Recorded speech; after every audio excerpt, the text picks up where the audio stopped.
The substitute teacher stopped me just as I reached for the classroom door and whispered, "You might want to wait before taking him home." Her voice wasn't shaky, but her eyes were. That was what made my stomach drop instantly. It was an ordinary Tuesday afternoon. I'd arrived early to pick up my 7-year-old son Noah for a dentist appointment. The front office buzzed me in like they always did. The hallway smelled like disinfectant and crayons. Paper turkeys from Thanksgiving were still taped crookedly along the walls, even though December had already started. Everything felt painfully normal, which made her warning feel completely wrong. I looked past her into the classroom. Noah sat at his desk with his backpack already on, hands clenched tightly together in his lap. He wasn't talking. He wasn't swinging his legs or asking when we were leaving like he usually did. When he saw me, he didn't smile. Instead, he shook his head once, small and deliberate, like he was trying not to be noticed. "What do you mean, wait?" I asked quietly. The substitute teacher swallowed and glanced toward the hallway. "He gave me this during reading time." She slipped a folded piece of paper into my palm. It was torn from a worksheet, wrinkled and smoothed flat again, like it had been opened and closed too many times. The pencil marks were uneven, pressed hard into the paper. "Please don't let him take me."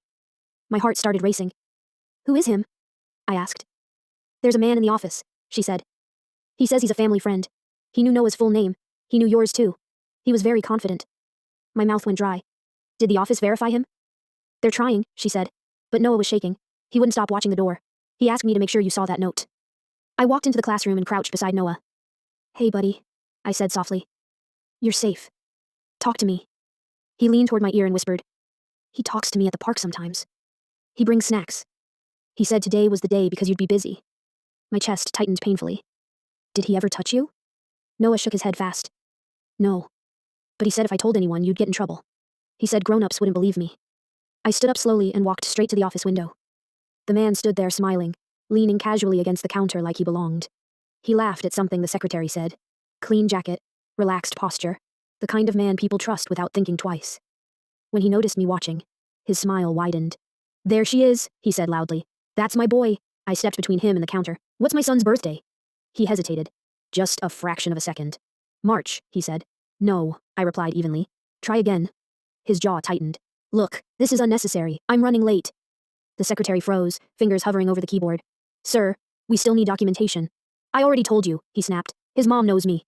I pulled out my phone and dialed the school resource officer. The man's eyes flicked toward the exit, then back to Noah. Noah pressed himself against my leg, gripping my coat like it was the only solid thing in the room. When the officer arrived minutes later, the man's story changed. First he was a neighbor, then a coach, then a close family friend who'd lost his phone. He couldn't keep the details straight no matter how calmly the officer questioned him. Police arrived shortly after. Other parents began gathering in the hallway, whispering, watching. When officers took the man outside, he started shouting, then suddenly bolted. He made it less than 10 feet before they tackled him near the bike rack. They searched his car. Inside were zip ties, duct tape, a blanket, and a printed map of nearby parks with circles drawn in red marker. Later, an officer told me the man had been reported near several playgrounds in surrounding neighborhoods. He'd been watching routines, learning schedules, testing which adults paid attention and which didn't. That night, as I tucked Noah into bed, he asked quietly, "Did I do something wrong?" I held him tight and kissed his forehead. "You did everything right." Long after he fell asleep, I lay awake thinking about how close we came. One early pickup, one trusted smile, one piece of paper saved my son.